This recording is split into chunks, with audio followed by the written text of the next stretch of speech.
हमारे इंस्टीट्यूट में एक बहुत अच्छी बात है कि हमने एक स्कॉलरशिप टेस्ट रखा हुआ है जिसको हम द 400 ड्रीम्स स्कॉलरशिप टेस्ट बोलते हैं। ये द 400 ड्रीम्स स्कॉलरशिप टेस्ट के थ्रू हम हर साल मतलब हर टेस्ट के बाद हम 400 कैंडिडेट्स को बेनिफिट देते हैं। टॉप 10 रैंकर्स को हम एब्सोल्युटली फ्री देते हैं। एंड 2022 में भी 150 प्लस सिलेक्शंस हुए हैं। हर एक स्टूडेंट को बहुत पर्सनल अटेंशन देते हैं through out the year. Exam को समझने से पहले ये समझने की ज़रूरत है कि यूपीएससी एक एनुअल कैलेंडर रिलीज़ करता है। फर्स्ट कैटेगरी ऑफ स्टूडेंट जिन्होंने अभी जस्ट डिसाइड किया है कि उन्हें आईएएस की तैयारी करनी है, चाहे वो ग्रेजुएट है या फिर 12th के बाद वो है, तो उनके लिए हमारे पास दो तीन वे है जिस तरीके से हम उनको हेल्प करते हैं। नमस्कार दोस्तों, स्वागत है आपका प्रभात एग्ज़ाम के हमारे यूट्यूब चैनल पर। दोस्तों, आज के इस वीडियो में हम आपको लुकमान आईएएस का कोचिंग सेंटर दिखाएंगे। साथ ही हम वहाँ पर आपको कोचिंग का टूर, क्लासरूम्स और साथ ही जो वहाँ के मैनेजर डायरेक्टर हैं उनसे बातें भी करेंगे। तो चलिए चलते हैं और आपको दिखाते हैं जो Lukman IAS coaching. Welcome to our Prabhat exam YouTube channel. Good evening ma'am, thank you. हाँ सर, आप एक बार ब्रीफ दे दीजिए अपने कोचिंग का, लुकमान आईएएस का, कि एक्चुअली क्या करवाती है, ये कोर्सेज क्या हैं और क्या क्लासेस रहती हैं। Yes right. So Luqman IAS एक यूपीएससी सिविल सर्विसेज एग्ज़ाम के लिए इंस्टीट्यूट है। हमारा इंस्टीट्यूट ओल्ड राजेंद्र नगर दिल्ली में लोकेटेड है और हमारा इंस्टीट्यूट मतलब it's been more than 10 years, मतलब 2011 में इस्टेब्लिश किया था अंसारी सर ने। And S Ansari sir institute के डायरेक्टर हैं and he is the owner also. And over the years पिछले काफ़ी सालों में हमने बहुत सारे स्टूडेंट्स को कोच किया है यूपीएससी सिविल सर्विसेज एग्ज़ाम के लिए। एंड हर साल बहुत सारे स्टूडेंट्स क्वालिफाई करते हैं हमारे इंस्टीट्यूट से। एंड 2022 में भी 150 प्लस सिलेक्शंस हुए हैं।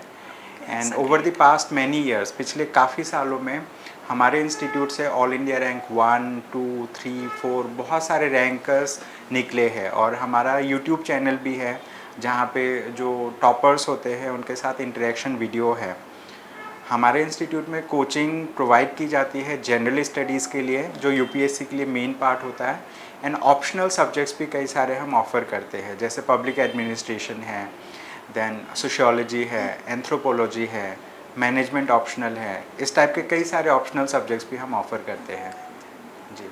अच्छा सर, तो सबसे पहला मेरा जो सवाल आपसे क्वेश्चन है वो ये है कि यहाँ पर राजेंद्र नगर या मुखर्जी नगर को हब कहते हैं यूपीएससी का, तो बहुत सारे कोचिंग्स हैं यहाँ पर भी, तो ऐसा क्या आपकी कोचिंग में है या ऐसी क्या फैसिलिटीज़ हैं जो आपके कोचिंग को और अदर इंस्टीट्यूट से अलग बनाती है। राइट। जैसे कि आपने कहा कि दिल्ली में Mukherjee Nagar and old Rajendra Nagar hub माना जाता है यूपीएससी के लिए। तो जो मुखर्जी नगर है वहाँ पे जनरली यूपीएससी के लिए जो प्रिपरेशन करते हैं वो हिंदी बेल्ट के स्टूडेंट्स होते हैं, हिंदी मीडियम में जनरली वहीं पे तैयारी करते हैं। अगर हम बात करें इंग्लिश मीडियम की, तो इंग्लिश मीडियम के ज़्यादातर कैंडिडेट्स ओल्ड राजेंद्र नगर से प्रिपरेशन करते हैं। और हमारे इंस्टीट्यूट में मेन चीज़ ये है कि मतलब हमारा इंस्टीट्यूट सिर्फ मैनेजमेंट ड्राइवन नहीं है।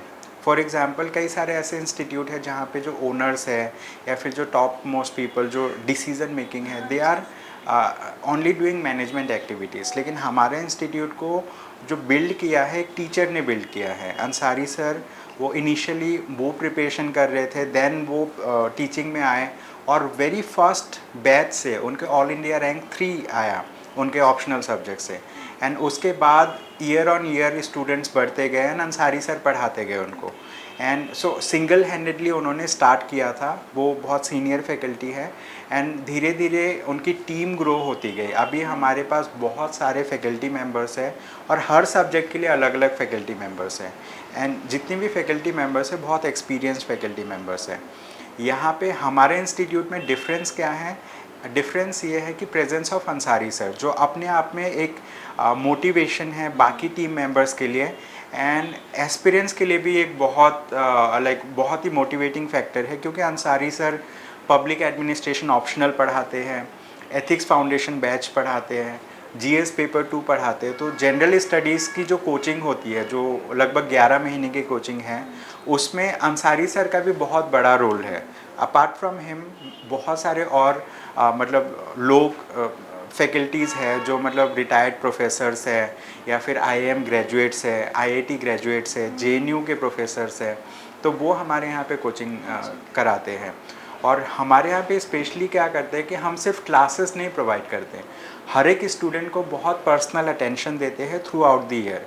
किसी भी स्टूडेंट को कोई भी डिफ़िकल्टी है तो मोस्ट ऑफ द स्टूडेंट्स के पास मेरा भी नंबर है, इन केस कि रिसेप्शन में उन्होंने कॉल किया एंड नहीं रीच आउट हुआ, वो डायरेक्टली मुझे मैसेज ड्रॉप करते हैं कि ये हेल्प चाहिए। तो मतलब लाइक हम डायरेक्टली कनेक्टेड रहते हैं और उस स्टूडेंट्स को पूरा गाइड करते हैं कि यूपीएससी की तैयारी कैसे करनी है, ताकि उनको एक प्रॉपर गाइडेंस मिले, क्लासेस मिले, और हम बहुत सारी स्टडी मटेरियल भी प्रोवाइड करते हैं, तो जिससे एक होलिस्टिक गाइडेंस मिलता है उनको under one roof. Sir next question ये है कि जब कोई भी जो न्यू एस्पिरेंट है जब वो आता है आपके कोचिंग में एडमिशन के लिए, इंक्वायरी के लिए, तो आप उसको गाइड कैसे करते हैं, या आप या फिर आपकी जो भी टीम है तो उसको वो एक प्रॉपर गाइडेंस कैसे देती है? क्योंकि कुछ स्टूडेंट्स ऐसे भी होते हैं जिनको बिल्कुल भी यूपीएससी का सिर्फ बेस पता होता है, बेस नॉलेज होती है, ज़्यादा कुछ नहीं पता होता, तो आप उनको समझाना थोड़ा डिफ़िकल्ट होता है कि हाँ कि हर एक चीज़ बतानी है स्टार्टिंग से लेकर, तो आप कैसे गाइड करते हैं उन स्टूडेंट्स को? हमारे पास जो स्टूडेंट्स आते हैं जनरली वो दो तीन टाइप के स्टूडेंट्स होते हैं। एक वो स्टूडेंट जिन्होंने जस्ट अभी डिसाइड किया है कि उनको यूपीएससी की तैयारी करनी है, यानी कि उनको आईएएस बनना है।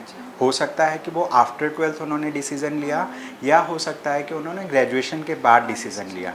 और दूसरे टाइप के जो कैंडिडेट्स हैं वो होते हैं कि जिन्होंने जो पहले से ही तैयारी कर रहे हैं, अभी वो उनका क्वालिटी इम्प्रूवमेंट करना चाहते हैं, तो वो कैंडिडेट जनरली आके कोई मॉड्यूल क्लासेस ज्वाइन करते हैं, जैसे एथिक्स का हो गया, जीएस पेपर 2 का हो गया, या फिर उन्होंने टेस्ट सीरीज़ ज्वाइन किया। थर्ड कैटेगरी ऑफ कैंडिडेट वो होते हैं जो ऑलरेडी सिलेक्टेड कैंडिडेट है एंड देन वो अपना रैंक इम्प्रूव करना चाहते हैं ताकि उनको अपने हिसाब का सर्विस मिले। आपको पता है यूपीएससी में जो टॉप रैंकर्स होते हैं उनको उनके हिसाब से सर्विस मिलता है। तो कई बार ऐसा होता है कि स्टूडेंट को अपने हिसाब से सब्जेक्ट नहीं मिलता है, तो उसके लिए वो रैंक इम्प्रूव करने के लिए आते हैं। तो अलग अलग टाइप के कैंडिडेट्स होते हैं। और मैं बताना चाहूँगा ये जो दूसरे और तीसरे टाइप के जो कैंडिडेट्स हैं जिन्होंने ऑलरेडी तैयारी कर रखा है या फिर जो ऑलरेडी रैंकर्स हैं, उनको सारी बेसिक नॉलेज पहले से ही पता होती है, उनको जस्ट कोर्स का इन्फॉर्मेशन चाहिए और ये चाहिए कि कौन कौन के फैकल्टी पढ़ाते हैं, उसका फ़ीस स्ट्रक्चर क्या है, शेड्यूल क्या है। तो उसके लिए तो बेसिक गाइडेंस तो रिसेप्शन से ही मिल जाता है। अगर हम बात करें फर्स्ट कैटेगरी ऑफ स्टूडेंट जिन्होंने अभी जस्ट डिसाइड किया है कि उन्हें आईएएस की तैयारी करनी है, चाहे वो ग्रेजुएट है या फिर 12th के बाद वो है, तो उनके लिए हमारे पास दो तीन वे है जिस तरीके से हम उनको हेल्प करते हैं। बेसिकली हमने अपने वेबसाइट में भी, मैं आपको शो करूँगा, हमने एक वेबसाइट में भी एक फैसिलिटी दिया हुआ है कि जो स्टूडेंट हमारे पास पहले से मतलब जैसे फॉर एग्जांपल उनको हमारे इंस्टीट्यूट के बारे में ज़्यादा इन्फॉर्मेशन नहीं है, वो जस्ट पहली बार आए हैं हमारे इंस्टीट्यूट में, या फिर वो अपने घर पे है, नाउ दे वांट कि हमें लेट्स से काउंसलिंग चाहिए, हमें गाइडेंस चाहिए कि कौन सा कोर्स करना है, कैसे तैयारी करनी है। तो बेसिकली हमारे वेबसाइट में यहाँ पे ऑनलाइन कंसल्टेशन का एक फ़ीचर है। यहाँ पे अगर हम क्लिक करते हैं तो यहाँ पे जितने भी हमारे कोर्सेस है, जो कोर्सेस हम ऑफ़र करते हैं, सारे कोर्सेस यहाँ पे लिस्टेड है एक एक करके। तो वो ऑनलाइन अपॉइंटमेंट बुक कर सकते हैं हमारे एक्सपर्ट फैकल्टीज़ के साथ, मेंटर्स के साथ एंड काउंसलर्स के साथ। और ये जो अपॉइंटमेंट है ये टोटली फ्री ऑफ कॉस्ट है, वो जाके बुक कर सकते हैं, अपने हिसाब से टाइम डिसाइड कर सकते हैं और उस टाइम पे हम मतलब उनको जो स्टूडेंट्स होते हैं उनके साथ जूम के थ्रू कनेक्ट होते हैं एंड उनको वीडियो कंसल्टिंग देते हैं कि मतलब उनको जो भी असिस्टेंस चाहिए वो हम प्रोवाइड करते हैं। तो किसी को भी गाइडेंस अगर चाहिए तो उनको कहीं ये नहीं है कि उनको इंस्टीट्यूट में आके ही मिलेगा, वो जहाँ पे भी है सिचुएटेड वहाँ से वो गाइडेंस ले सकते हैं। दूसरी बात यह है कि जो स्टूडेंट्स हमारे इंस्टीट्यूट में विज़िट करते हैं उन स्टूडेंट्स के साथ हमारे जो काउंसलर्स होते हैं वो इंटरेक्ट करते हैं एंड मैं भी बहुत बार इंटरेक्ट करता हूँ। कई बार क्या है, रिसेप्शन फुल रहता है तो स्टूडेंट्स मेरे पास आते हैं, तो जो भी उनकी क्वेरी है, डाउट है, तो हम पूरा बताते हैं कि यूपीएससी की तैयारी कैसे करनी है, इस तैयारी क्यों करना है। बेसिकली स्टूडेंट्स को पहले से पता होता है कि सिविल सर्विसेज के थ्रू हम आईएएस बनते हैं, लेकिन ये सिर्फ एक एग्ज़ाम है जिसके थ्रू स्टूडेंट्स को 22 से 24 अलग अलग सर्विसेज में सिलेक्ट किया जाता है। उसमें आईएएस है, आईपीएस है, आईएफएस है और भी बहुत सारे सर्विसेज हैं, ठीक है। तो हम बताते हैं उनको कि कौन कौन से सर्विसेज उसमें मिलेंगे, एग्ज़ाम के कितने स्टेजेस होते हैं। जनरली यूपीएससी में 3 स्टेजेस में एग्ज़ाम कराया जाता है। फर्स्ट स्टेज होता है प्रिलिमिनरी एग्ज़ाम, दूसरा होता है मेंस एग्ज़ाम एंड तीसरा होता है हमारा पर्सनैलिटी टेस्ट, जिसको इंटरव्यू बोलते हैं। तो अगर हम बात करें प्रीलिम्स एग्ज़ाम के बारे में, तो प्रीलिम्स बेसिकली एग्ज़ाम को समझने से पहले ये समझने की ज़रूरत है कि यूपीएससी एक एनुअल कैलेंडर रिलीज़ करता है। वो एनुअल कैलेंडर ये होता है कि एक साल पहले ही यूपीएससी ये नोटिफाई कर देता है कि हम अगले साल ये एग्ज़ाम इस डेट में हम लेंगे। तो वो एनुअल कैलेंडर के हिसाब से हम स्टूडेंट्स को पढ़ाते हैं कि प्रीलिम्स के लिए कौन से स्टेज में क्या पढ़ाना है। तो प्रीलिम्स में ऑब्जेक्टिव टाइप पेपर होते हैं, 2 पेपर होता है, उसके सिलेबस में सब्जेक्ट कौन कौन से है सारा हम गाइड करते हैं स्टूडेंट्स को। फिर मेंस में 9 पेपर्स होते हैं। 9 पेपर्स में आपका एक एस्से पेपर होता है, 4 जनरल स्टडीज़ के पेपर होते हैं, देन एक ऑप्शनल सब्जेक्ट के 2 पेपर होते हैं, तो 7 हो गए। इसके अलावा कंपलसरी लैंग्वेज पेपर्स होता है। एक लैंग्वेज पेपर जो इंग्लिश होता है वो जनरली हर किसी के लिए कॉमन है, और एक होता है इंडियन लैंग्वेज। अगर हम कॉन्स्टिट्यूशन ऑफ इंडिया के बारे में बात करें, वहाँ पे 8 शेड्यूल में 22 लैंग्वेजेस मेंशन हैं, तो उनमें से कोई भी लैंग्वेज कोई भी स्टूडेंट सिलेक्ट कर सकता है। लेकिन जो कंपलसरी लैंग्वेजेस वाले पेपर है उसमें कुछ कैटेगरी ऑफ स्टूडेंट्स को एग्जेम्पशन दिया गया है। जैसे फॉर एग्जांपल नॉर्थ ईस्ट के कुछ स्टेट्स है, जैसे अगर हम बात करें मणिपुर, मिज़ोरम, ऐसे जहाँ पे लोग मदर टंग इंग्लिश है। क्यों? क्योंकि अगर हम हिस्टोरिकली बात करते हैं तो मतलब जब इंग्लिश रूल करते थे यहाँ पे, तो उनके क्रिश्चियन मिशनरीज़ होते थे, वो जाके गाँव में लोगों को कन्वर्ट करते थे। तो जिन लोगों ने अडॉप्ट किया क्रिश्चियनिटी बहुत पहले, ठीक है, तो बेसिकली वो इंग्लिश में बात करते हैं और उनका मदर टंग ही वो हो गया है। तो उनको यूपीएससी फोर्स नहीं करती है कि आपको ये वाला लैंग्वेज का पेपर भी देना है। तो सारे स्टेजेस हम बताते हैं। हमारे यहाँ पे स्टूडेंट्स जैसे प्रीलिम्स के मतलब होलिस्टिक गाइडेंस उनको मिलता है। पूरा जीएस फाउंडेशन बैच है हमारे पास, जिसमें हम पूरे 11 मंथ्स के लिए स्टूडेंट को पढ़ाते हैं, सारे सब्जेक्ट्स पढ़ाते हैं। उसके बाद जब वो प्रीलिम्स मेंस दोनों क्वालिफाई करता है, फिर इंटरव्यू के लिए भी गाइडेंस देते हैं। और इंटरव्यू गाइडेंस के लिए हमारे यहाँ पे बहुत सारे फॉर्मर ब्यूरोक्रेट्स हैं, मतलब वो farmer IFS officer, farmer IAS officer, farmer IPS officer, retired professors और बहुत अच्छे अच्छे एकेडमिशियंस जो है इंटरव्यू गाइडेंस टीम के मेंबर है।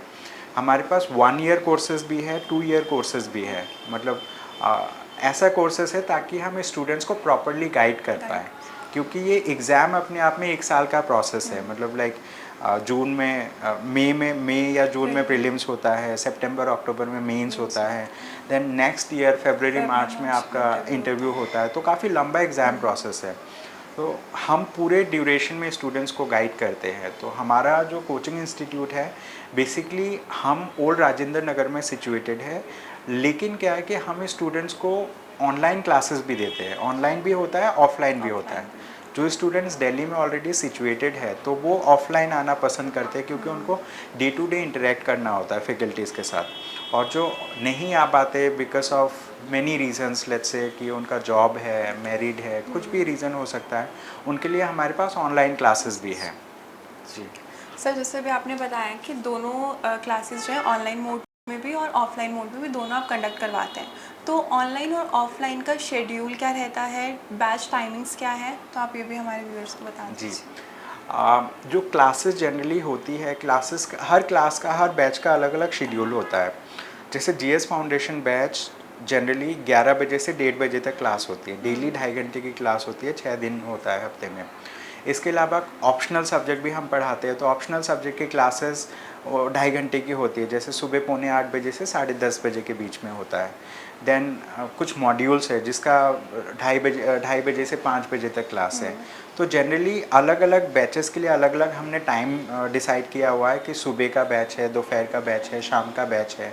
तो कोई स्टूडेंट एक पर्टिकुलर बैच ज्वाइन करता है और उनको पता रहता है कि ये मेरी बैच की टाइमिंग है, और उस बैच के अकॉर्डिंग हम उनको क्लासेस देते हैं। और ऑनलाइन एंड ऑफलाइन दोनों अलग अलग क्लास नहीं होता है, सेम ही क्लास होता है। जैसे फैकल्टी उस क्लास में पढ़ाते हैं तो उस क्लास में बच्चे बैठे हुए होते हैं, वो ऑफलाइन अटेंड कर रहे हैं same lecture. Then and there वो जो हमारे पास वहाँ पे जो कैमरा है वो क्या करते हैं, सेम लेक्चर लाइव फॉर्मेट में स्टूडेंट को देते हैं, तो जो अपने घर से अटेंड कर रहे हैं वो साथ साथ वही क्लास अटेंड कर पाएँ, और वो टू वे इंटरेक्शन होता है। स्टूडेंट्स को अगर डाउट भी है क्लास के दौरान, ऑनलाइन वाले स्टूडेंट्स को, तो वो डाउट भी पूछ सकते हैं फैकल्टी के साथ। इसके अलावा क्या है, जो ऑनलाइन के स्टूडेंट्स हैं उनको हम रिकॉर्डेड वीडियोस भी देते हैं। इफ़ इन केस अगर उन्होंने कोई क्लास मिस कर दिया तो वो क्लास वो बाद में भी देख सकते हैं। तो क्लास का टाइम सेम रहता है, ये स्टूडेंट पे डिपेंड करता है कि वो ऑफलाइन अटेंड करना चाहते हैं या ऑनलाइन अटेंड करना चाहते हैं। फैकल्टी सेम है, टाइम सेम है, शेड्यूल सेम है, फी स्ट्रक्चर भी सेम रहता है उसका। जी ठीक है। तो सर जैसे ऑनलाइन क्लासेस में जब जो स्टूडेंट्स पढ़ते हैं, अगर उनको डाउट है या कुछ टॉपिक जो है बेसिकली समझ नहीं आया, तो जब वो टीचर्स से इंटरेक्ट अच्छे से कर पाते हैं ऑनलाइन के थ्रू, क्योंकि ऐसे एग्जाम्पशंस बहुत सारे होते हैं कि जो ऑनलाइन क्लासेस लेते हैं उसमें इंटरेक्शन की बहुत ज़्यादा कमी आती है as compare to offline classes. जी जी तो ऑनलाइन क्लासेस में क्या होता है कि टीचर अगर पढ़ा भी रहे सामने से, तो जो स्टूडेंट होते हैं वो सामने से इंटरेक्ट नहीं कर सकते हैं। ये भी होता है जब टीचर पढ़ा रहा हो तो टीचर्स भी नहीं देखते, वो अपना पढ़ाने में होते हैं।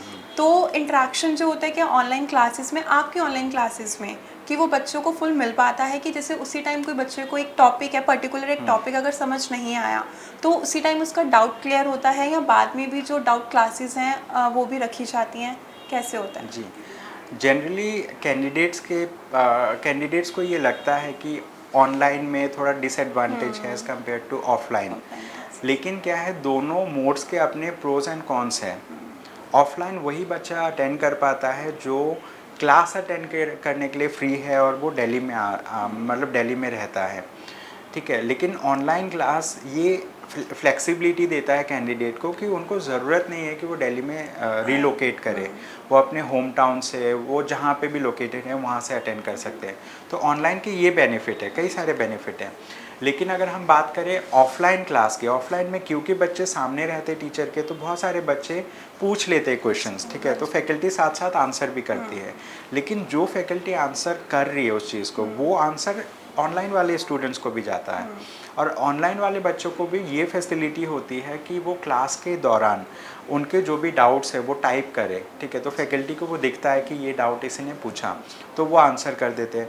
दूसरा ये है कि उनको हैंड रेजिंग का फैसिलिटी होता है, वहाँ पे क्लिक करते हैं तो दिखता है कि किसी ने हैंड रेज किया है, तो फिर उनको अनम्यूट करते हैं, वो फिर बोल पाते हैं, मतलब फैकल्टीज़ के साथ कि सर ये वाला टॉपिक मुझे समझ में नहीं आया, या जो भी उनका डाउट है वो पूछ सकते हैं। तो ऑनलाइन में भी उनको फुल फ्लेक्सिबिलिटी है अपने डाउट्स को कन्वे करने का। तो ऑनलाइन एंड ऑफलाइन क्लास में पैरिटी है, मतलब जैसा ऑफलाइन है वैसा ही ऑनलाइन है। लेकिन क्या है, हमारे इंस्टीट्यूट में खासकर जो जीएस फाउंडेशन बैच है, मतलब जो मेन बैच है जिसके थ्रू मतलब लाइक स्टूडेंट्स की कंप्लीट प्रिपरेशन होता है, जीएस फाउंडेशन बैच में मेंटोर असाइंड होते हैं, फुल टाइम मेंटोर। मतलब वो मेंटोर ऐसे है कि मतलब वो स्टूडेंट के हर डाउट के लिए हमेशा अवेलेबल है।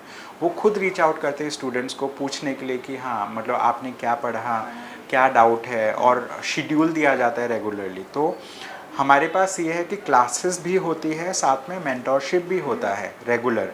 एंड यहाँ पे जितने भी टेस्ट पेपर्स होते हैं उन टेस्ट पेपर को फैकल्टीज़ इवेलुएट करती है, मतलब जो टीचर पढ़ाते हैं ना वो खुद ही इवेलुएट करते हैं। तो जिससे ये रहता है कि स्टूडेंट को राइट गाइडेंस मिलता है कि हाँ उन्होंने कैसे आंसर को लिखा, कैसे उनको प्रेजेंट करना है। तो ऑनलाइन एंड ऑफलाइन में कोई डिफरेंस नहीं है, बस ऑनलाइन में दिक्कत आती है उन बच्चों को जो रिमोट एरियाज़ में लोकेटेड है और जिनके पास नेट जो होता है ना वाईफाई कनेक्शन की डिफ़िकल्टी है, कभी नेट चला गया, कभी उनका पैक ख़त्म हो गया। तो ये जो है स्टूडेंट एंड में डिफ़िकल्टीज़ है, क्योंकि हमारा एक प्रोफेशनल कोचिंग है, इंस्टीट्यूट है, तो हमारे पास मतलब सारे सेटअप्स होते हैं, इंटरनेट कनेक्टिविटी भी है, कैमरा भी है, कैमरा पर्सन्स भी है, फैकल्टी भी है, लाइटिंग भी, एवरीथिंग इज़ देयर। लेकिन स्टूडेंट के एंड में कभी कभी चैलेंजेस आती है क्योंकि नेट चला गया। लेकिन क्या है, उसके लिए भी हमारे पास रिकॉर्डेड लेक्चर्स हम उनको प्रोवाइड करते हैं कि कोई क्लास अगर नहीं अटेंड कर पाए तो रिकॉर्डेड लेक्चर के थ्रू वो अटेंड कर लेते हैं, तो उनको भी कोई डिफ़िकल्टी नहीं है सच। सर जो ऑनलाइन क्लासेस में मॉक टेस्ट होते हैं और टेस्ट सीरीज़ होती हैं, तो वो आप कैसे कंडक्ट करवाते हैं? क्योंकि ऑफलाइन में तो सामने स्टूडेंट्स करते हैं, देते हैं टेस्ट वगैरह, तो ऑनलाइन मोड में आपका क्या तरीका है बच्चों से टेस्ट सीरीज़ का या मॉक टेस्ट लेने का? जी बेसिकली टेस्ट सीरीज़ के बारे में अगर हम बात करें तो टेस्ट सीरीज़ दो चीज़ों के लिए होती है, एक प्रीलिम्स एग्ज़ाम के लिए, एक मेंस एग्ज़ाम के लिए। मेंस एग्ज़ाम के लिए अलग अलग सब्जेक्ट्स के होते हैं, उसमें ऑप्शनल भी होता है, प्रीलिम्स एग्ज़ाम जो है हमारे पास ऑफलाइन भी होता है, वो क्लास में आके बच्चे देखते हैं, OMR फिल करते हैं और सबमिट करते हैं। ऑनलाइन वाले बच्चों के लिए हमारे पास एक डेडिकेटेड स्टूडेंट्स पोर्टल है, मतलब स्टूडेंट्स पोर्टल है जहाँ पे वो आके लॉगिन करते हैं, उस टेस्ट को वो वहाँ पे देते हैं। जैसे ही टेस्ट को सबमिट करते हैं उसके बाद वो अपना खुद एनालिसिस देख सकते हैं कि उन्होंने कितना परफॉर्म किया है, कौन सा क्वेश्चन उनका राइट है, कौन सा रॉन्ग है। हर क्वेश्चन का एक्सप्लेनेशन होता है, ठीक है। और कुछ कुछ टेस्ट में डिटेल डिस्कशन भी होता है। तो ऑनलाइन के केस में भी मतलब फैसिलिटीज़ है स्टूडेंट के लिए। जैसे मैं आपको दिखाता हूँ, ये हमारा एक स्टूडेंट पोर्टल है। तो इस स्टूडेंट पोर्टल में हमने क्या किया, जितने भी हम कोर्सेस लॉन्च करते हैं, जितने भी हमारे कोर्सेज होते हैं, वो सारे कोर्सेज जो है यहाँ पे हमने अलग अलग कोर्स बना रखा है। किसी को भी अगर टेस्ट देना हो तो वो उस कोर्स में जाएंगे, अपने वाले कोर्स में उसको टेस्ट देंगे, ठीक है। तो ये स्टूडेंट्स पोर्टल की एक्सेस हम ऑफलाइन ऑनलाइन दोनों बच्चों को देते हैं। इसके अलावा जैसे अगर हम बात करें मीन्स टेस्ट का, जिसमें लिखना होता है, कन्वेंशनल पेपर होता है, तो मीन्स टेस्ट के केस में क्या होता है, ऑफलाइन वाले तो अपना आके क्लास में लिख देते हैं। ऑनलाइन वाले बच्चे जो हैं वो डाउनलोड करते हैं कॉपीज़ को। मतलब हर टेस्ट में 3 चीज़ें होती हैं, एक क्वेश्चन पेपर होता है, एक क्वेश्चन का आंसर बुकलेट होता है, और एक होता है मॉडल आंसर। मॉडल आंसर बाद में देते हैं, तो क्वेश्चन पेपर एंड क्वेश्चन का आंसर बुकलेट हम देते हैं। स्टूडेंट्स दोनों डाउनलोड करते हैं, अपने घर पे उसको प्रिंट करते हैं, घर पे या जो नियर बाई एरिया है वहाँ पे प्रिंट करते हैं, और प्रिंट करके अपने आंसर उसमें खुद लिखते हैं अपने घर से, ठीक है। एग्ज़ाम लाइक सिनेरियो वो बना लेते हैं ताकि डिस्टर्बेंस ना हो। और जब वो लिख लेते हैं उसके बाद वो मोबाइल से स्कैन करके, मोबाइल हो गया या किसी भी तरीके से वो स्कैन करके उसी पोर्टल में वो अपलोड कर देते हैं। फिर यहाँ पे जो टेस्ट कोऑर्डिनेटर है वो डाउनलोड करके, प्रिंट करके, देन वो फैकल्टीज़ को देते हैं इवैल्यूएशन के लिए। देन फैकल्टी उसको इवैल्यूएट करके फिर देते हैं, फिर वो स्कैन करके फिर बच्चों को जाता है, पोर्टल में अपलोड होता है। तो उन मतलब जो ऑनलाइन स्टूडेंट अटेंड करते हैं उनको बस एक चीज़ करना होता है एडिशनल, कि उसको डाउनलोड करके प्रिंट करना एंड देन स्कैन करना, बस ये चीज़ करना है। बाकी सेम क्वेश्चन पेपर रहता है, सेम डिस्कशन रहता है। हमारे यहाँ पे ऐसे बहुत बच्चे हैं जिन्होंने ऑनलाइन गाइडेंस ली है अलग अलग टेस्ट सीरीज़ के थ्रू, और वो भी बहुत अच्छा ऑल इंडिया रैंक लेके आए हैं। इस बार भी बहुत सारे ऐसे एग्जाम्पल्स, ऐसे बच्चे हैं जिनके साथ मैंने खुद इंटरेक्ट किया है। उन्होंने ऑनलाइन भी ज्वाइन किया था एंड ऑनलाइन के थ्रू मतलब लाइक उनको प्रॉपर गाइडेंस मिली, ऑल इंडिया रैंक अच्छा लेके आए हैं। तो ये है। साथ में सर जो स्टूडेंट्स हैं, आप उनको स्टडी मटेरियल में क्या क्या प्रोवाइड करवाते हैं अपने कोचिंग से? जी, हमारे यहाँ पे बहुत अलग अलग कोर्सेस है। जितने भी कोर्सेस है, हर कोर्स का कुछ ना कुछ प्रिंटेड मटेरियल होता है। जैसे अगर GS फाउंडेशन बैच के बारे में बात करें तो उसमें 12 प्रिंटेड बुकलेट्स होती है, प्रिंटेड बुक्स होते हैं। तो जैसे कोई स्टूडेंट ज्वाइन करता है ऑफलाइन में आके तो उनको ऑफिस से ही उनको मिल जाता है, और अगर किसी ने ऑनलाइन ज्वाइन किया है GS फाउंडेशन बैच को या किसी भी बैच को, तो जो स्टडी मटेरियल होता है वो उनके घर में हम वो कुरियर करवा देते हैं, तो उनको वो मिल जाता है। इसके अलावा हम स्टडी मटेरियल नोट्स के फॉर्मेट में देते हैं, PDF फॉर्मेट में। वो PDF नोट्स जो होते हैं हमारे स्टूडेंट्स पोर्टल में अपलोडेड होता है। जैसे ये वाला स्टूडेंट्स पोर्टल है तो यहाँ पे हम अपलोड कर देते हैं ताकि वो स्टूडेंट जो है यहाँ से डाउनलोड कर पाए। तो मटेरियल हम प्रिंटेड फॉर्मेट में देते हैं, PDF नोट्स के फॉर्मेट में देते हैं, एंड जो फैकल्टीज़ क्लास में पढ़ाते हैं, ठीक है, तो फैकल्टीज़ नोट्स डिक्टेट भी करते हैं स्टूडेंट्स को। तो वो वाले नोट जो है स्टूडेंट खुद अपने हाथ से लिखता है। कुछ फैकल्टीज़ ऐसे भी है जिन्होंने सारा चीज़ डिक्टेट भी करा है, क्लास में पढ़ाया भी है, साथ में वो प्रिंटेड फॉर्मेट भी मटेरियल देते हैं स्टूडेंट्स को। तो इस तरीके से मतलब मटेरियल की तो कमी नहीं है स्टूडेंट्स को। सर जैसे जो स्टडी मटेरियल है वो अदर कोचिंग्स का भी मार्केट में इजीली मिलता है, काफ़ी कोचिंग्स जो बहुत पॉपुलर भी है उनका भी मिलता है, तो आपका भी क्या मार्केट में स्टडी मटेरियल मिलता है या सिर्फ आपकी कोचिंग में ही स्टूडेंट्स को मिलता है? जनरली बहुत सारे ऐसे कोर्सेस हैं जिनका मटेरियल सिर्फ इंस्टीट्यूट में मिलता है, वो मार्केट में अवेलेबल नहीं करवाते इंस्टीट्यूट। जैसे हमारे क्लासरूम के जो GS फाउंडेशन क्लास है या पब्लिक एडमिनिस्ट्रेशन फाउंडेशन क्लास है, उनका मटेरियल हमारे इंस्टीट्यूट में ही रहता है और जो स्टूडेंट ज्वाइन करते हैं उनको हम देते हैं। लेकिन कुछ कोर्सेज इतने पॉपुलर है कि मतलब लाइक उनका जो मटेरियल है स्टूडेंट के पास अगर है तो जो फ़ोटोकॉपी शॉप्स है वो लोग फ़ोटोकॉपी कर लेते हैं, देन वहाँ से स्टूडेंट्स को मिल जाता है। तो मार्केट में भी बहुत सारे स्टडी मटेरियल अवेलेबल है, लेकिन वो स्टडी मटेरियल स्टूडेंट खुद डिस्ट्रीब्यूट करते हैं अपने फ्रेंड्स के थ्रू। हमारे तरफ से मतलब लाइक ऐसा रीच आउट नहीं है कि हाँ वैसा नहीं है। जनरली हम स्टूडेंट्स को प्रोवाइड करते हैं, लेकिन मार्केट में एथिक्स के बहुत सारे नोट्स हैं अंसारी सर के, देन पब्लिक एडमिनिस्ट्रेशन के नोट्स हैं, वो अवेलेबल हैं जी। तो सर अब आपने ऑनलाइन और ऑफलाइन क्लासेस का इतना पूरा डिटेल बता दिया है, तो अब आप ये भी बता दीजिए हमारे स्टूडेंट्स को कि क्या फ़ीस स्ट्रक्चर रहता है आपका ऑनलाइन क्लासेस में भी और ऑफलाइन क्लासेस का भी। जनरली दी फीस स्ट्रक्चर जो है वो सेम रहता है, चाहे स्टूडेंट ऑनलाइन ले उस कोर्स को या ऑफलाइन ले, ठीक है। एंड जो कोर्स फ़ी है वो वेरी करता है कोर्स टू कोर्स। जैसे जीएस फाउंडेशन कोर्स है, ठीक है, उसका मतलब 1 लाख अभी तो मतलब हम कंसेशन दे रहे हैं स्टूडेंट्स को, मतलब मैं आपको दिखा देता हूँ जीएस फाउंडेशन कोर्स का। ये जो कोर्स है मतलब इसकी कोर्स प्राइस जो है मतलब वेरी करती है, मतलब हर साल रिवाइज होता है। अभी जीएस फाउंडेशन का है 1,41,600, लेकिन इसमें हमने शायद 20% का कंसेशन दिया हुआ है ऑलरेडी स्टूडेंट को, तो उनको 1,13,300 पे करना है। जो ये GS foundation course basically students को प्रिपेयर करता है प्रीलिम्स, मेंस एंड इंटरव्यू के लिए। इसके अलावा हम ऑप्शनल सब्जेक्ट्स भी ऑफ़र करते हैं। ऑप्शनल सब्जेक्ट की फ़ीस जनरली 55,000, 60,000, 50,000 के आसपास होता है। पब्लिक एडमिन फाउंडेशन कोर्स है जिसका 56,000 है, लेकिन वो कंसेशन भी देते हैं हम, ठीक है। तो वो है, अलग अलग कोर्सेज़ का अलग अलग है। साथ में हमारा मॉड्यूल वाइज कोर्सेज भी होता है, तो मॉड्यूल वाइज कोर्सेज जैसे एथिक्स फाउंडेशन कोर्स है तो उसका फ़ी अलग है। देन आपका जीएस पेपर 2 फाउंडेशन कोर्स है, उसका फ़ी अलग है। तो मतलब वो डिपेंड करता है।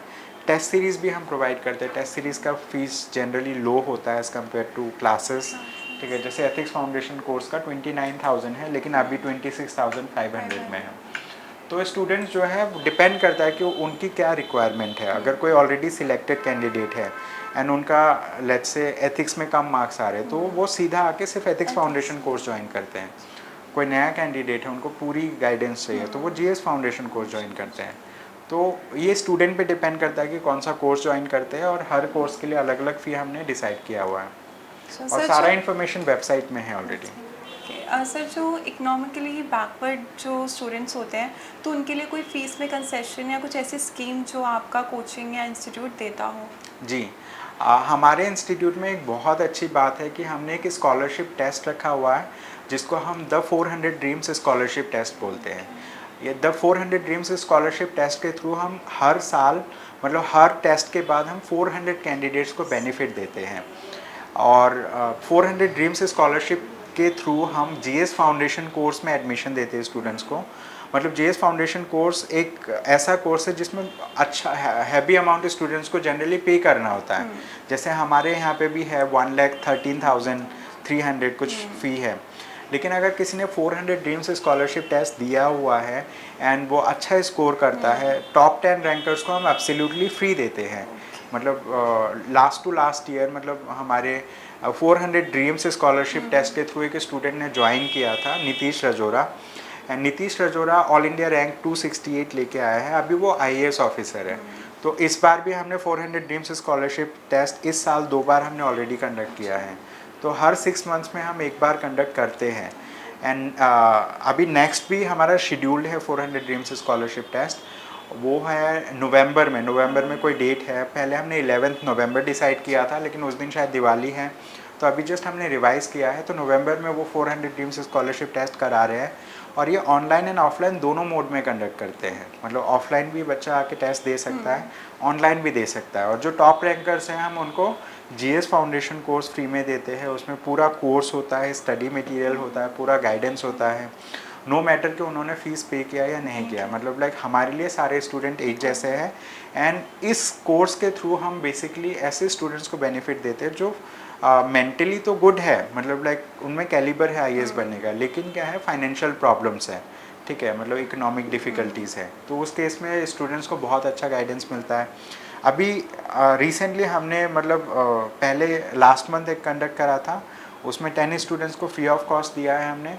अभी दिस संडे भी हमने कंडक्ट करा था, तो 10 स्टूडेंट्स को हमने फ्री ऑफ कॉस्ट दिया है। और बाकी स्टूडेंट्स को भी हम स्कॉलरशिप देते हैं बेस्ड ऑन देयर रैंकिंग। जितना वो रैंक लाते हैं उसके हिसाब से हमने डिसाइड किया हुआ है कि इतने रैंक पे आपको इतना % कंसेशन मिलेगा। जनरली 50%, 60% ऐसा मिलता है उनको कंसेशन। जी सर नेक्स्ट क्वेश्चन ये है कि जैसे अभी यूपीएससी प्री का रिजल्ट आया है, तो आपके कोचिंग में कितने स्टूडेंट्स ऐसे हैं जिन्होंने पास किया है और जो आगे मेंस के लिए गए हैं?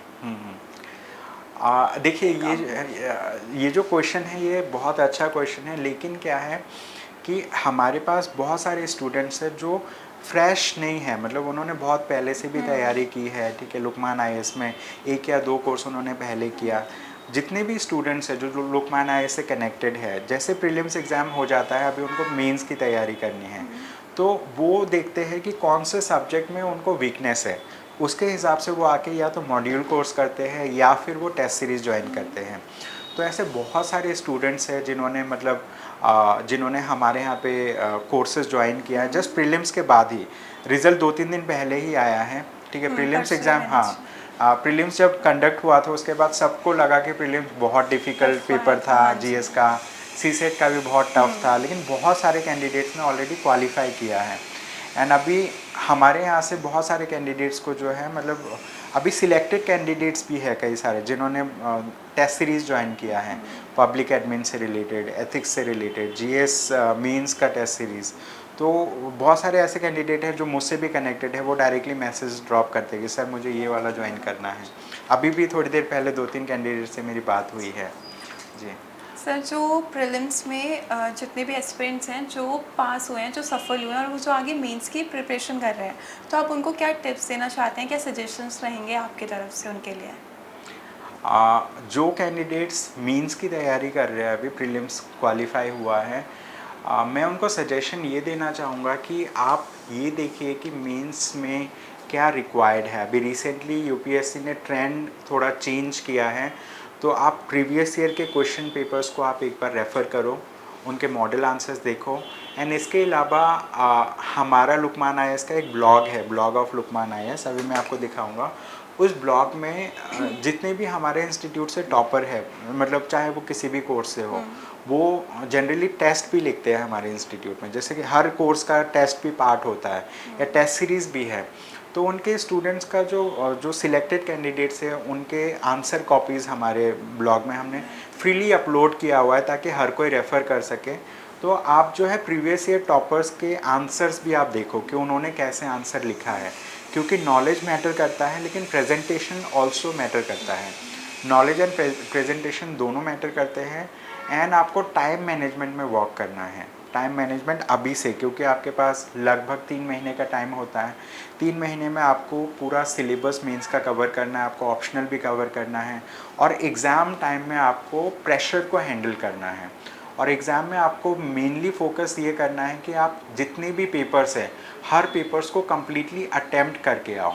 आप क्वेश्चंस को छोड़ो नहीं, जितने भी क्वेश्चन हैं सारे क्वेश्चन को आप अटेम्प्ट करके आओ और अच्छे से अटेम्प्ट करके आओ। हो सकता है कि कुछ क्वेश्चन में उतना क्वालिटी आप नहीं दे पाओ जितना क्वालिटी आप बाकी क्वेश्चंस में दे पाओ, लेकिन अटेम्प्ट करना ज़्यादा ज़रूरी है। क्योंकि मैंने बहुत सारे टॉपर से इंटरेक्ट किया है, उनका 2 चीज़ होता है, एक तो होता है time management in the exam ताकि वो सारे क्वेश्चंस को अटेम्प्ट कर पाएँ। दूसरा चीज़ है कि हर क्वेश्चन में कुछ ना कुछ ऐसा वैल्यू ऐड करना ताकि उनको 1 मार्क, हाफ मार्क एक्स्ट्रा मिले। तो time management, completion of the syllabus, revision, and then exam में प्रेशर हैंडल करना। एंड डेली एक आध आप मोटिवेशनल कुछ देखो, जैसे कई बार टॉपर्स के बहुत सारे टॉपर्स हैं, उनके मोटिवेशनल वीडियोस होते हैं, उनके प्रिपरेशन स्ट्रेटजी होती है, वो भी आप देखो, वो आपको बेनिफिट करेगा। और लुकमान आईएएस के ब्लॉग में जाके आप टॉपर के प्रीवियस जो आंसर कॉपीज़ है वो डाउनलोड करके आप रेफ़र कर सकते हो। सर वही जो उम्मीदवार थे जिन्होंने इस बार प्रीलिम्स दिया और वो जो नहीं सिलेक्ट हो पाए हैं, तो उनके लिए ऐसा कोई मैसेज आप देना चाहते हैं कि जिससे वो मोटिवेट हो और आगे की तैयारी के लिए अपना एक स्टेप बढ़ाएं? जी, बहुत सारे ऐसे कैंडिडेट हैं जो सफल नहीं हो पाए प्रीलिम्स एग्ज़ाम में, और जनरली प्रीलिम्स ही एक ऐसा स्टेज है जहाँ पे मैक्सिमम रिजेक्शंस होते हैं। लगभग 98% कैंडिडेट जो है रिजेक्ट होते हैं प्रीलिम्स में, and like few candidates only qualify. ठीक है, तो रिजेक्शन रेशियो हाई है प्रीलिम्स में। लेकिन जो कैंडिडेट इस बार सिलेक्ट नहीं हुए हैं प्रीलिम्स में, जो क्वालिफाई नहीं हो पाए, उनमें कई कैटेगरी के कैंडिडेट्स हैं। एक ऐसे हैं जिनके अभी भी अटैम्प्ट्स बाकी है, ऐसे भी कैंडिडेट हैं जिनका अटैम्प्ट ख़त्म हो गया है। जिनका अटैम्प्ट ख़त्म हो गया है, नाउ उनको एक दूसरा करियर ऑप्शन देखना है, in alignment with their interest, कि उनका इंटरेस्ट क्या है, उनका प्रीवियस क्वालिफिकेशन या फिर एक्सपीरियंस क्या है। तो उनके लिए तो मेरे साइड से ऑल दी बेस्ट, एंड मतलब like I hope you will be a great person in your career ahead, because ये जो है एक बहुत लंबी लर्निंग प्रोसेस है। ये जो एग्ज़ाम प्रोसेस है एक ट्रांसफॉर्मेटिव एग्ज़ाम प्रोसेस है, जिसमें आपकी ओवरऑल पर्सनैलिटी चेंज होती है, आपको पूरे इंडिया के बारे में, दुनिया के बारे में, डिफरेंट कल्चर्स के बारे में नॉलेज मिलता है। तो आपको बहुत नॉलेज मिल चुका है, तो इसका आप बहुत पॉजिटिव तरीके से यूटिलाइज़ कर सकते हैं जिस भी फील्ड में आप जा रहे हो। और वो कैंडिडेट जो क्वालिफाई नहीं कर पाए हैं और उनके पास अटैम्प्ट बाकी है, जैसे आपको पता है यूपीएससी में जनरल को 6 अटैम्प्ट्स देते हैं, ओबीसी को 9 अटैम्प्ट्स देते हैं, एससी एसटी को अनलिमिटेड अटैम्प्ट्स देते हैं, तो नंबर ऑफ़ अटैम्प्ट्स बहुत है। तो इफ़ इन केस आपका प्रीलिम्स क्वालिफाई नहीं हुआ है, तो उस केस में आप ये देखो, पहले आप एनालाइज करो कि वो क्या फैक्टर्स थे, वो क्या रीजंस थे जिसके वजह से आपका प्रीलिम्स क्वालिफाई नहीं हुआ है। क्या ये जीएस पेपर है, क्या ये सीसेट पेपर है, क्या ये लेट्स से कि आपने वो सिलेबस को थॉरोली नहीं पढ़ा था, या फिर कुछ टॉपिक ऐसे जिनको थॉरोली नहीं पढ़ा था, या फिर एग्ज़ाम प्रेशर को हैंडल नहीं कर पाए। बहुत सारे ऐसे कैंडिडेट हैं, जनरली वो जो सिलेक्टेड कैंडिडेट हैं उनका ये रहता है, पहले वो सिलेबस कवर करते हैं और एग्ज़ाम से पहले प्रीलिम्स के एग्ज़ाम से पहले बहुत सारे टेस्ट पेपर्स वो लिखते हैं, टेस्ट सीरीज़ ज्वाइन करते हैं। तो उससे क्या होता है कि उनको सेल्फ इम्प्रूवमेंट का टाइम मिलता है और वो समझते हैं कि एग्ज़ाम ओरिएंटेशन कैसा होता है, किस तरीके से पेपर होता है। तो सारे जो कैंडिडेट्स हैं, मेरा उनके लिए ये सजेशन रहेगा कि आपको ये देखना है कि आपने सिलेबस को थॉरोली कवर किया है। पहले तो सिलेबस कवर करना है, दूसरी चीज़ आपको प्रीवियस ईयर क्वेश्चन पेपर्स देखने हैं, तीसरी चीज़ आपको देखना है टेस्ट पेपर अटेम्प्ट करने हैं बिफोर एग्ज़ाम। ये कुछ चीज़ें हैं जो आपको करना है और अपने आप को मोटिवेटेड रखना है, क्योंकि बहुत सारे ऐसे कैंडिडेट हैं जिनका इनिशियली सिलेक्शन नहीं होता, लेकिन नेक्स्ट अटेम्प्ट में ये बहुत अच्छा रैंक लेके आते हैं। मैं एग्जांपल दूंगा आपको, ऑल इंडिया रैंक 17 महक जैन लास्ट ईयर के, ठीक है, इस साल के नहीं, पिछले साल के, 2021। हाँ 2021 के, उनका प्रीलिम्स फर्स्ट अटेम्प्ट में नहीं हुआ, सेकेंड अटेम्प्ट में प्रीलिम्स नहीं हुआ, थर्ड अटेम्प्ट में all India rank 17 all of a sudden, ठीक है। इस साल के ऑल इंडिया रैंक 3 उमा हराती, उनका क्या था कि मतलब फर्स्ट अटेम्प्ट में उनका मीन्स हो गया था, प्रीलिम्स हो गया था, मीन्स लिखा था, उसके बाद 1-2 अटेम्प्ट्स ऐसे थे कि उनका प्रीलिम्स भी नहीं हुआ, लेकिन अब ऑल इंडिया रैंक 3 है। तो ऐसे कई सारे कैंडिडेट हैं जिनका कई बार प्रीलिम्स नहीं हो पाता, ठीक है। तो प्रीलिम्स होना या नहीं होना आपके मतलब ओवरऑल प्रिपरेशन को नहीं दर्शाता, क्योंकि इसमें बहुत सारे फैक्टर है, रोल प्ले करता है। तो आपको ये देखना है कि कहाँ पे आप लैग कर रहे हो, उसको आप इम्प्रूव करो और आप बहुत सारे टेस्ट लिखो, तो उससे आपको नॉलेज होगा कि एग्ज़ाम को कैसे हैंडल करना है। और इस बार बहुत सारे लोगों का इसलिए भी नहीं हुआ क्योंकि यूपीएससी ने अचानक पूरा पैटर्न चेंज कर दिया। क्वेश्चन के टाइप जो थे, उन्होंने 1 ओनली 2 ओनली ऐसे करके स्टेटमेंट के 47 क्वेश्चंस आए थे प्रीलिम्स में। और इस बार एक नए ट्रेंड का क्वेश्चन पूछा था जीएस पेपर में, जिसमें असर्शन रीजनिंग टाइप के क्वेश्चन थे, ऐसे 19 क्वेश्चन थे। तो जिसके वजह से पैटर्न थोड़ा सा चेंज हो गया। पहले स्टूडेंट्स प्रीलिम्स एग्ज़ाम में एलिमिनेशन मेथड अप्लाई करते थे, इस बार वो एलिमिनेशन मेथड का भी यूज़ नहीं कर पाए क्योंकि 1 ओनली 2 ओनली वाले स्टेटमेंट था। तो कई सारी चीज़ें थी जिसकी वजह से नहीं हुआ, लेकिन यह है कि आपको गिव अप नहीं करना है, आपको बाउंस बैक करना है। Now you have to perform much better. जी सर, जैसे और कोचिंग्स बहुत होती हैं जो एनसीईआरटी के लिए, क्योंकि एनसीईआरटी को यूपीएससी के प्रिपरेशन के लिए एक बेस माना जाता है कि अगर आपकी एनसीईआरटी क्लियर नहीं है तो आप आगे नहीं बढ़ सकते हैं। तो और जितनी भी कोचिंग्स होती हैं वो अपना सिलेबस को जल्दी करवाने के लिए या और भी बहुत कुछ, तो वो 6 to 12 का क्या करते हैं कि नोट्स बना के स्टूडेंट्स को दे देते हैं कि आप ये नोट्स ले लो और आप ये पढ़ लो, ये सफिशिएंट है कि जिससे आपकी प्रिपरेशन हो जाएगी। लेकिन ऐसे बहुत स्टूडेंट्स होते हैं जिनका बेसिक जो बेस है वो क्लियर नहीं हो पाता। तो आपका जो कोचिंग का मेथड है एनसीईआरटी के लिए वो कैसा है? देखिए, हमारे यहाँ पे जीएस फाउंडेशन कोर्स है, तो जीएस फाउंडेशन कोर्स का ही एक पार्ट है प्री फाउंडेशन बैचेस। मतलब प्री फाउंडेशन में हम एनसीईआरटी के क्लासेस को कवर करते हैं। तो प्री फाउंडेशन में क्या है कि एनसीईआरटी 6 से लेकर 12th क्लास तक के बच्चों को पढ़नी होती है। तो उसके लिए बहुत सारे लेक्चर्स है और कई सारे फैकल्टी है जिन्होंने वो लेक्चर्स लिए हुए पहले के। उनके रिकॉर्डेड वीडियोस भी अवेलेबल है। कुछ स्टूडेंट्स को जिनको जल्दी कवर करना है उनको रिकॉर्डेड वीडियोस का एक्सेस देते हैं। और जब नया बैच स्टार्ट होता है तो हम वो एनसीईआरटी के लाइव लेक्चर्स कराते हैं फैकल्टी से। तो एनसीईआरटी के जितने भी बुक्स है जैसे लाइक 6 से 12 कई सारे सब्जेक्ट्स है। हिस्ट्री है, ज्योग्राफी है, पॉलिटी है, इकोनॉमी है, साइंस एंड टेक्नोलॉजी है, ऐसे करके कई सारे सब्जेक्ट्स है जो पढ़ना होता है। लेकिन एनसीईआरटी के सारे बुक्स को नहीं पढ़ना होता है और सारे बुक्स के सारे चैप्टर्स को नहीं पढ़ना होता है। कुछ सिलेक्टेड बुक्स होते हैं, उन सिलेक्टेड बुक्स में सिलेक्टेड चैप्टर्स होते हैं जो स्टूडेंट्स को करना होता है। हमारे यहाँ पे हम एनसीईआरटी के लिए क्लासेस प्रोवाइड कराते हैं स्टूडेंट्स को, ताकि उनको पता रहे कि हाँ इस टॉपिक से मुझे ये कंसेप्ट समझना है। वो क्लासेस के थ्रू कराते हैं जी। तो सर जो लास्ट में अब हमारे जितने भी व्यूअर्स हैं या स्टूडेंट्स हैं जो यूपीएससी की प्रिपरेशन करने के लिए बिगनर्स हैं या जो करना चाहते हैं या जो कर रहे हैं अभी, तो उनके लिए कोई मैसेज जो आप अपनी तरफ से देना चाहते हो? जी देखिए, आपके लिए जो मैसेज है वो ये है कि आपने अगर डिसाइड किया हुआ है कि आपको यूपीएससी की तैयारी करनी है तो उसके पीछे कुछ ना कुछ बहुत स्ट्रॉन्ग रीज़न होगा आपका। क्योंकि हर किसी स्टूडेंट का एक पर्सनलाइज्ड रीज़न होता है इस प्रिपरेशन में आने के लिए। क्योंकि ये जो प्रिपरेशन है ये बहुत डेडिकेशन डिमांड करती है, बहुत टाइम डिमांड करता है and at the same time ये एफ़र्ट डिमांड करता है। आपको पता है कि यूपीएससी की तैयारी आसान नहीं है, लेकिन क्या है कि आपको अगर तैयारी करनी है तो आपको एक गाइडेंस लेने की बहुत ज़रूरत है ताकि आप इधर उधर नहीं भटके। और ख़ासकर कोचिंग इंस्टीट्यूट बहुत अच्छा रोल प्ले करता है क्योंकि एक रूफ़ के अंदर आपको इतने सारे फैकल्टीज़ मिलते हैं अलग अलग सब्जेक्ट्स के। वो अपने अपने सब्जेक्ट्स में बहुत महारत हासिल कर चुके होते हैं और उनको बच्चों को गाइड करने का बहुत एक्सपीरियंस रहता है, तजुर्बा रहता है। तो जिससे ये रहता है कि आपको पहले से पता रहता है कि आपको ये पढ़ना है, ये नहीं पढ़ना है, ये इतना पढ़ना है। आपको स्टडी मटेरियल दिया जाता है। तो अगर आपको लगता है कि आपको गाइडेंस की ज़रूरत है तो इन दैट केस आपको कोचिंग ज्वाइन करना चाहिए। अगर आपको लगता है आपको सेल्फ़ स्टडी करनी है तब भी आप सेल्फ स्टडी के थ्रू भी आप प्रिपरेशन कर सकते हैं। उसके लिए आप प्रीवियस ईयर टॉपर्स के स्ट्रेटजी वीडियोस आप देख सकते हो, जिससे आपको एक बेसिक गाइडलाइन मिलता है कि कैसे कैसे तैयारी करना है।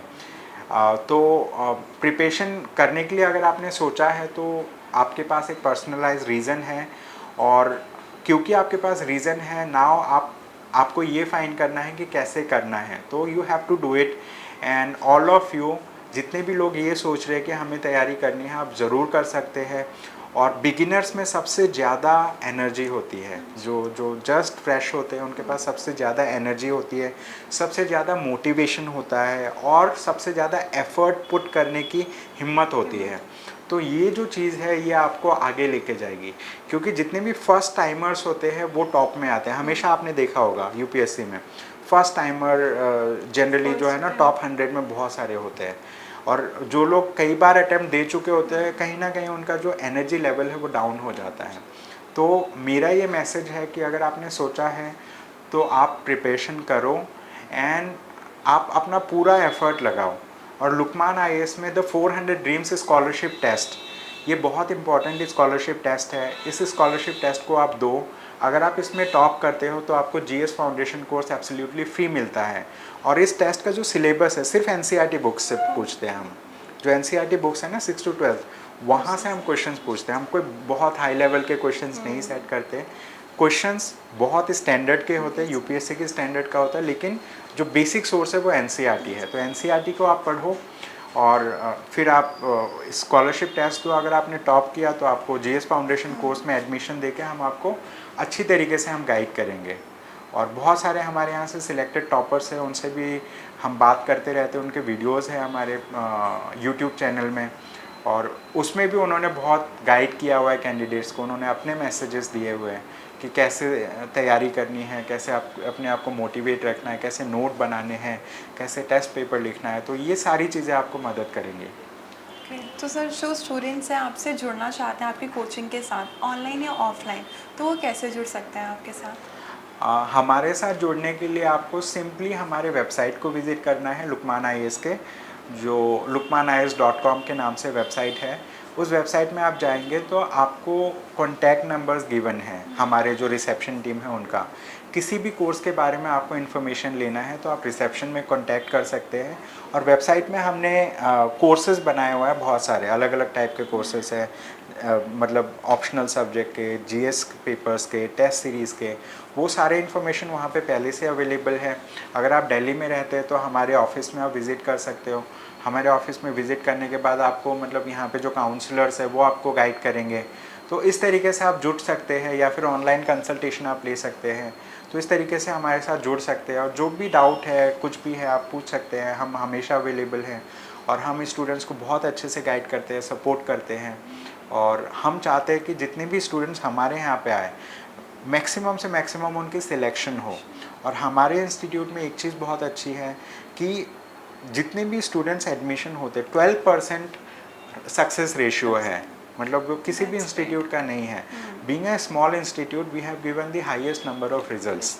ये चीज़ है, ये सिर्फ इसीलिए है क्योंकि यहाँ के जो फैकल्टी मेंबर्स है बहुत डेडिकेटेड है अपने काम को लेकर। जी, thank you so much sir, आप अपना कीमती समय हमें दिया और हमारे साथ बातें की। Thank you so much. Thank you so much ma'am for having me on the channel and हमसे इंटरेक्ट करने के लिए। Thank you so much. दोस्तों, हमने आपको इस वीडियो में लुकमान IAS का कोचिंग टूर भी दिखाया है, साथ ही साथ वहाँ के जो मैनेजर और फैकल्टी थे हमने उनसे बात भी की है। अगर आपको हमारा ये वीडियो पसंद आया हो तो तुम दोस्तों के साथ भी ज़रूर शेयर करें, और अगर आपके पास हमारे लिए कोई सवाल है तो उसे कमेंट में लिखकर हमें ज़रूर बताएं। आपसे जल्दी मुलाकात होगी एक नई वीडियो के साथ। देखते रहिए प्रभात एग्जाम। नमस्कार।